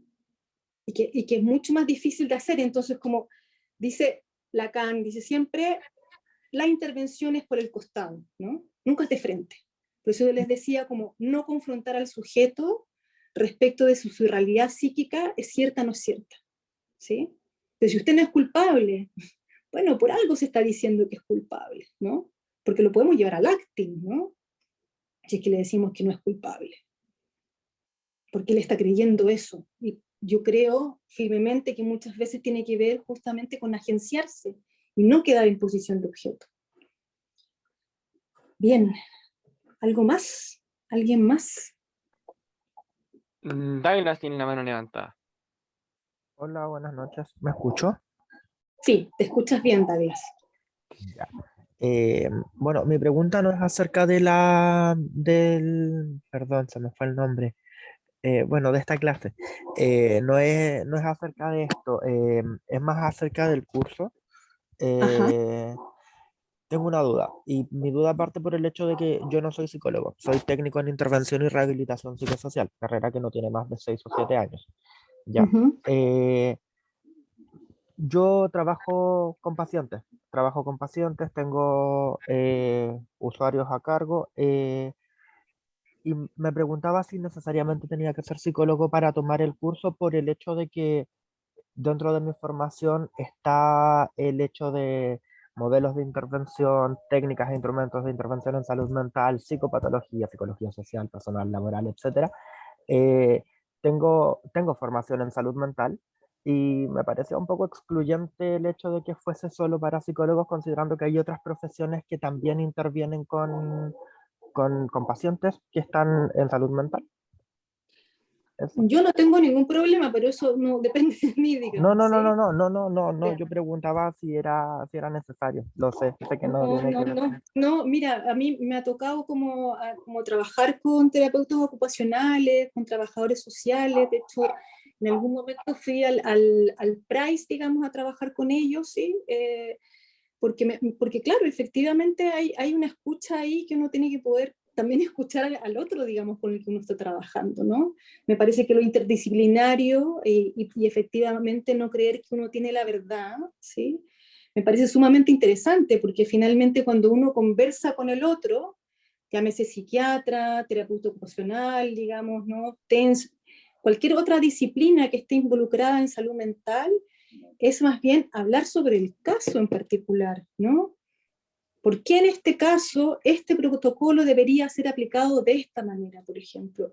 A mí me parece que sí, si la gente de ADIPA le parece que está bien, yo no tengo ningún problema. A mí me encanta, digamos, también poder conversar con personas que tienen otras disciplinas. Yo creo que el psicoanálisis también tiene que aprender de otras disciplinas, ¿sí? O sea, Freud mismo decía, el arte nos lleva años luz, digamos, ¿no? Y creo que no hay nada más rico que poder conversar con otras disciplinas y poder como nutrirse de ellas, ¿sí? Yo feliz, pero Daniel, tú tienes que dar la última palabra para eso. Claro, muchas gracias. De nada, gracias. Contestando Sofía, un poquito, antes de que sí. pase Sofía, sí, yo creo que el curso tiene un enfoque para psicólogos, psicólogas, pero claro, si es que los tópicos que va a pasar tú pueden ser obviamente compartibles para otras profesiones, no hay ningún problema, así que no se preocupen por eso. Super. Ahora sí, Sofía, Sofía. Hola, buenas noches. Soy estudiante de psicología de quinto año, ya por empezar mi práctica profesional. Eh, Tengo una duda. ¿Qué pasa cuando es el paciente, por ejemplo, en una situación traumática, en el fallecimiento de alguien, es el paciente quien culpa a otra persona? o sea, no entiendo la pregunta, perdona, pero ¿cómo culpa a otra persona? Por ejemplo, en un proceso de duelo se enfoca más en culpar a otra persona. Ujú. A ver, primero que nada, no siempre, o sea, creo que es importante no definir lo traumático, digamos, desde el acontecimiento, ¿sí?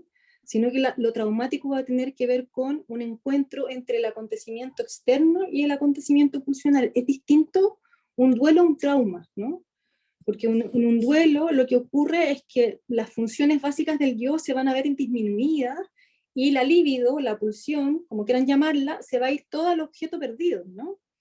Y que el trabajo del duelo justamente es que el sujeto podría de alguna manera como deshacerse un poco de esa libido hablando justamente de lo perdido. Lo que yo creo, Sofía, es que siempre los sujetos se presentan culpando a otro, ¿sí? En la lógica yoica, o sea, para muchas veces, lo decía Hegel, ¿no? La ley del corazón implica justamente que para que yo tenga la razón, el otro tiene que estar equivocado, ¿no? O sea, basta ver lo que pasa en la escena política, metas un rato a Twitter y lo van a entender claramente, ¿no? O sea, para que yo tenga razón, no valen tanto mis argumentos como atacar al otro, digamos, ¿sí? Entonces creo que está bien, o sea, como que uno puede aceptar que el otro culpa al otro y escuchar eso, ¿sí? Hasta que llega un momento, digamos, que no es sin estrategia, no es sin orientación, digamos, no es sin supervisión, no es sin pensar una lógica de la cura, que ese sujeto pueda preguntarse por su responsabilidad subjetiva respecto de su dolor, no de la muerte de alguien, digamos, ¿no? Muchas A, gracias. de nada, a González. Hola que Ana no sé- María, buenas Hola. noches. Gracias por compartir tus conocimientos de esta manera. La consulta va un poco con la colega anterior que habló respecto a los sentimientos de culpa. Cuando durante la charla hablaste un poco de este concepto, se me vino al tiro a la mente algunos pacientes que están, por ejemplo, diagnosticados con estrés postraumático en relación, por ejemplo, a algún tipo de abuso eh, físico, sexual. Y me ha tocado que, aparte de los síntomas que conocemos del TEP, hay muchos sentimientos de culpa, sobre todo en los niños y adolescentes. Desde la mirada psicoanalítica o desde la tuya, eh, este sentimiento de culpa, yo por lo menos he visto que durante los procesos que son bastante largos, los reparatorios sobre todo, eh, cuando se aleja el sentimiento de culpa también, yo por lo menos observo también un poco de alivio en los pacientes. Eh, esta culpa entonces, Ana María, este sentimiento de culpa, porque me quedo dando vuelta ahí que el paciente habita en su trauma, habita en su... Entonces yo pensaba, oye, qué contraproducente, porque si sacamos el sentimiento de culpa, desestructuramos también al ser, al yo, a la persona que está con esta sintomatología. Entonces, en un niño, por ejemplo, abusado sexualmente, según la teoría psicoanalítica o la tuya, ¿dónde queda la culpa? ¿La extirpamos, la sacamos o la mantenemos, la perpetuamos para que de alguna manera subsista este yo? Y por otro lado, disculpa, otra pregunta. Yo sé que a lo mejor lo psicoanalítico tiene que ver, esto nada que ver con la primera pregunta, tiene que ver mucho con lo neurótico, pero también he visto pacientes más crónicos que están con brotes psicóticos, por ejemplo. Desde la perspectiva psicoanalítica, estos pensamientos subjetivos, ¿cierto?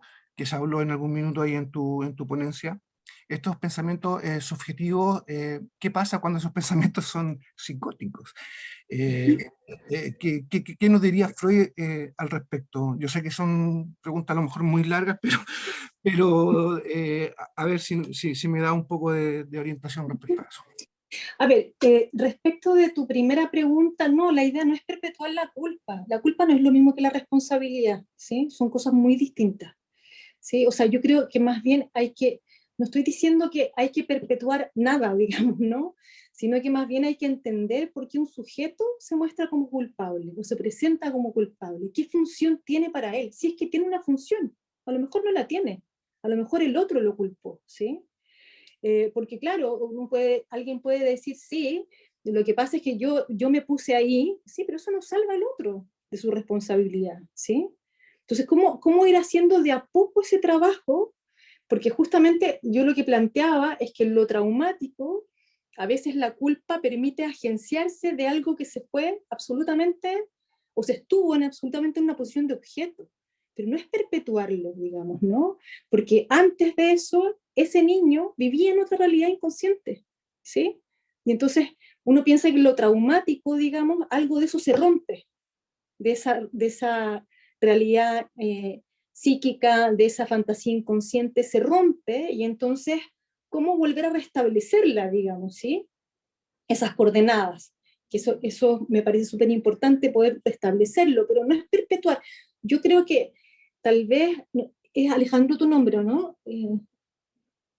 No capté cuál era tu nombre. Andrés. Andrés. Yo creo que en psicoanálisis no existen los absolutos, ¿no? No existe ningún absoluto, siempre va a ser uno por uno. Y respecto a tu segunda pregunta, Freud decía que el delirio es un intento de sanación, ¿sí? Entonces, podemos ver sujetos, por ejemplo, que son capaces de matar a alguien, digamos, porque como les contradicen el delirio, digamos, ¿no? Aquí más bien lo que nos orienta es lo que se le vuelve insoportable a un sujeto, ¿sí? Porque un sujeto, por ejemplo, puede hacer algo para callar las voces, ¿no? Sujeto que metía un vaso al microondas, digamos, para que los vecinos no lo escucharan, ¿sí? No escucharan sus pensamientos, ¿no? O sea, estaba haciendo un tratamiento de eso, ¿sí? Sin necesariamente plancharlo, sin necesariamente no sé qué. En la neurosis hablamos de síntomas, en la psicosis hablamos de invención psicótica, ¿no? Alguien se inventa algo, ¿no? Paciente que cree que se le van a salir los pensamientos por las orejas y entonces se pone audífonos todo el día, ¿no? En fin, estamos en una cosa más abierta, entonces no puedo dar mucha casuística, pero creo que hay que ver ahí qué se le vuelve insoportable, ¿no? Al paciente. Que yo creo que eso es lo que nos orienta. No el diagnóstico, no si está psicótico o no está psicótico, si está brotado o no está brotado, digamos, ¿no? Porque eso es algo que le interesa a la medicina, que el sujeto sea lo más normal posible. Pero si pensamos que vivimos una realidad psíquica, no sé qué nos diferencia tanto de un psicótico, digamos, ¿sí? Porque estamos todos delirando un poco, ¿no? Entonces, en ese sentido, creo que es importante también poder respetar, digamos, y apostar que hay un sujeto en el psicótico, ¿sí? Y que tiene una responsabilidad muchas veces en ponerse en una posición de objeto y hay que sacarlo de ahí, ¿sí? O sea, ¿qué es lo que se vuelve insoportable? Creo que eso me parece que es lo que orienta. No sé si respondo tu pregunta, Andrés. Súper claro y gracias por la respuesta. Yo también concuerdo mucho contigo. De repente hay pacientes psicóticos que yo trabajo con psiquiatras. Entonces, con la medicina, ahí claro, pues qué es lo que es lo normal y lo planchan 3, 4 medicamentos para que saquen al angelito que anda ahí dando vuelta, pero en el fondo es lo que estabiliza al paciente. Así que no, gracias Ana María, muchas gracias. De nada.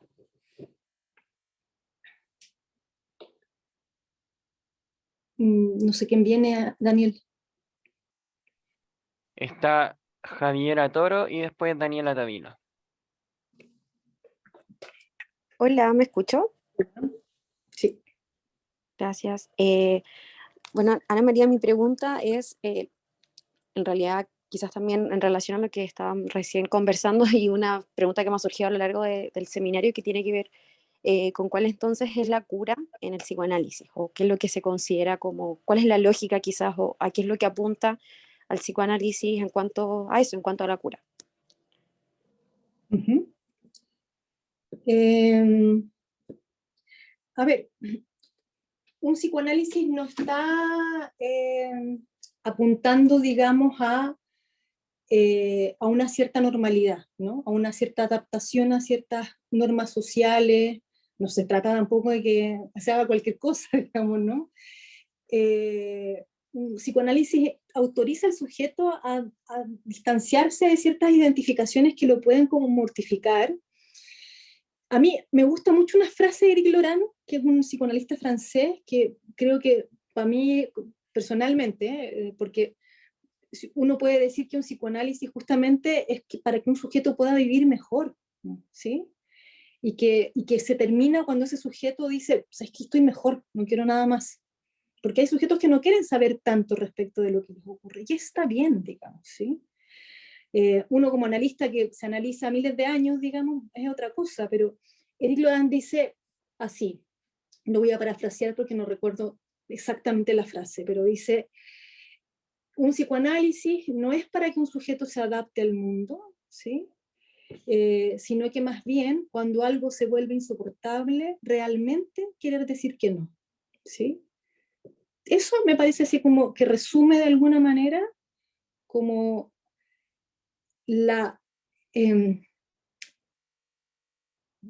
como lo ético del psicoanálisis, ¿no? La ética propiamente psicoanalítica, que es que el sujeto quiera decir así como, no más de esto, ¿sí? Porque estamos acostumbrados, digamos, a que tenemos que rendir, a que tenemos que cumplir, a que tenemos que sacrificarnos, digamos, ¿no? Y no se trata de andar tirando todo por la ventana tampoco, digamos, ¿no? Pero algo que permita un arreglo menos doloroso para el sujeto, ¿sí? Pero no apunta para nada a una cierta normalidad porque el psicoanálisis no cree en la normalidad, ¿sí?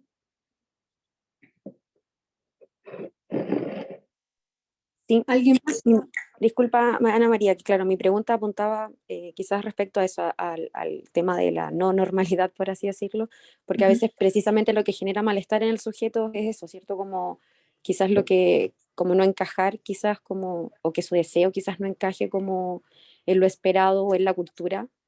Entonces, por eso me preguntaba un poco de repente si es que de alguna manera igual el psicoanálisis busca que, no sé, que quizás el sujeto encuentre otras vías para que quizás eso sí encaje de alguna manera como en la cultura, como eso me... O sea, es que eso es lo que el sujeto quiere, digamos, ¿no? Como eso va a depender de lo que el sujeto quiera, no va a depender de nosotros. O sea, cuando yo digo nosotros orientamos una cura, no dirigimos a un paciente, es justamente que no vaya hacia lo peor, digamos, ¿no? Porque si un sujeto toxicómano, por ejemplo, ¿sí? Va y va a lo peor, ¿sí? Y no quiere hacer nada al respecto, es como, ¿lo podemos ayudar o no lo podemos ayudar? Porque también tenemos que tener el consentimiento del sujeto. ¿Lo vamos a acompañar a que vaya a lo peor o no? ¿Sí? Como que creo que también ahí hay varias cuestiones que rozan la ética, la posición del analista, rozan otras cosas que no creo que alcancemos a hablarlas ahora, pero me parece súper importante que instales esa pregunta, digamos, porque también hay ciertos límites, ¿no? De la posición analítica, o hasta dónde uno puede llegar con un paciente. Daniel. En honor al tiempo, creo que vamos a tener la última duda, que sería la de Daniela, ya porque estamos pasaditos. Sí, estamos bien pasaditos. Yo, nuevamente, lo siento. Está bien, está bien. Ya, tengo dos preguntas. Una, en relación a los síntomas, porque recién mencionabas que existían estos síntomas que yo los comprendí como síntomas reguladores, que podrían ser estos síntomas que al paciente, ¿verdad?, le sirven para poder comprender este mundo externo, pero que quizás para justamente este mundo externo no es bien recibido.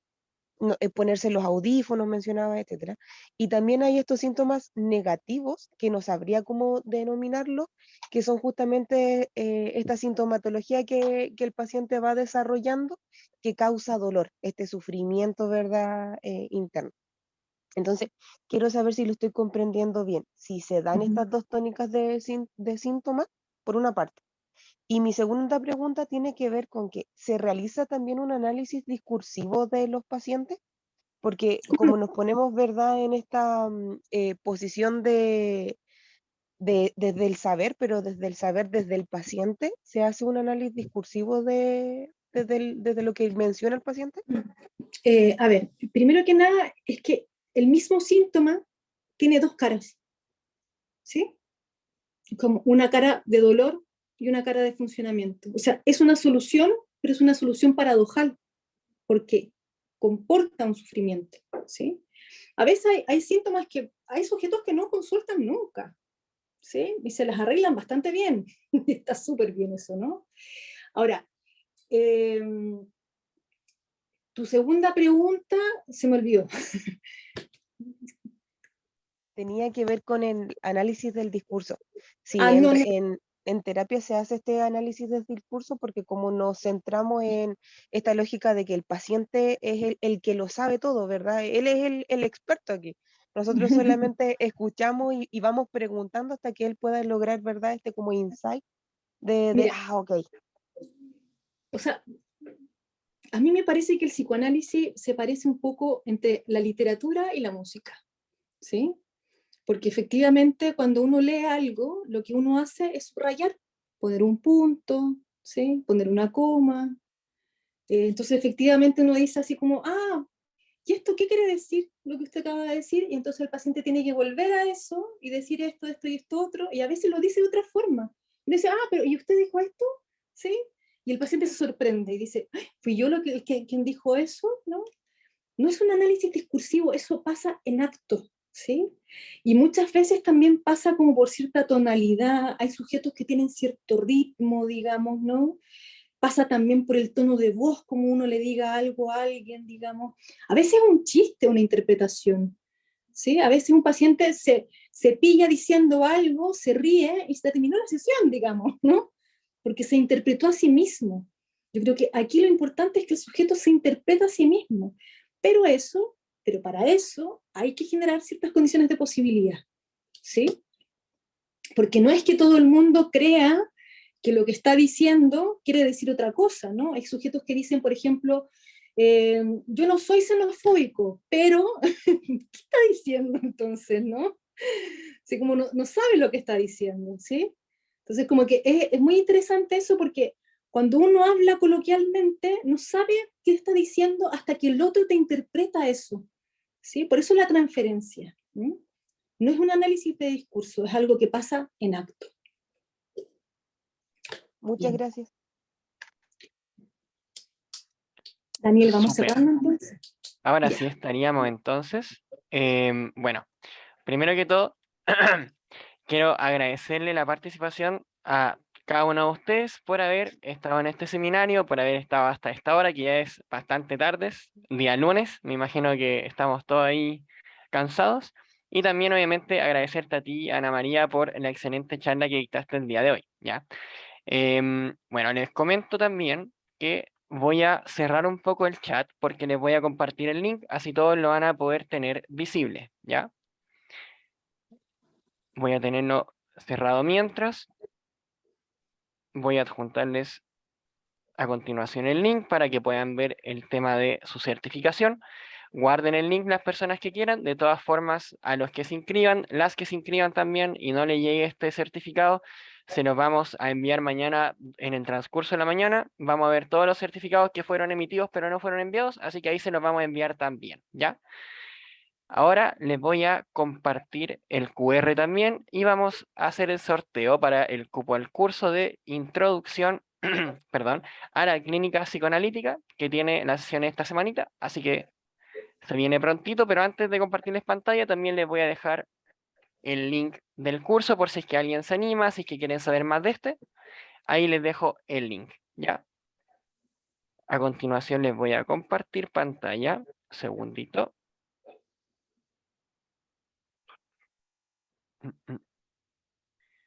Y vamos a compartir. Ya. Vamos a hacer, bueno, aquí tienen el QR también. Para las personas que, bueno, no quieran hacerlo desde el link, pueden hacerlo desde el QR también, rellenar sus datitos y les va a llegar el correo con el certificado, ¿ya? A las personas que ahí que estaban preguntando por chat, por temas de links de otros seminarios por los que participaron y no pudieron obtener la certificación, les pido que envíen un correíto a sac@dipa.cl, ¿ya? Para que veamos la gestión de ese diploma, ¿ya? Y ahora sí, les voy a dejar habilitado el chat para que me puedan ayudar en caso de que haya algún ganador o ganadora y yo no voy a poder estar viendo el chat, ¿ya? Vamos a hacer el sorteo. Como pueden ver, hubo 543 personas inscritas, pero solamente ustedes que están acá van a participar de este sorteo, ¿ya? Así que idealmente que la persona que gane me pueda hablar por micrófono para que sea más claro que está presente. Andrés Carrasco. ¿Estará Andrés Carrasco por ahí? Andrés Carrasco, no veo ningún Andrés Carrasco. No, entonces Andrés se nos va al agua. Gabriela Araya. ¿Estará Gabriela por ahí? Gabriela Araya, no. Hay 3 Gabrielas y ninguna Araya. Así que vamos a seguir. Esta persona también se va al agua. María José Encina. Está María José. Veo que está María José. Tiene que hablarme al chat. Ahí está María José. Súper. Ay, ¿cómo que no está? Sí, está María José. Así que felicitaciones, María José, por haberte ganado este cupo del curso. El día de mañana te va a hablar la encargada de este curso para hacer efectiva la beca. ¿Ya? Bueno, te felicito nuevamente. También le agradezco a todos y a todas por haber participado. Vamos a estar impartiendo más seminarios con estas certificaciones para que sigan asistiendo. Y obviamente darle las gracias a Ana María por esta excelente charla. Así que les deseo unas muy buenas noches, un muy buen comienzo de semana y sobre todo un muy buen comienzo de mes. Así que espero que estén bien y nos estamos viendo.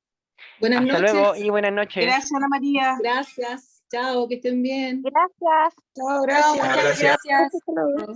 Chau, chau. Chao, chao. Chao, chao. Chao, gracias. Muchas Chao, gracias. gracias. Gracias.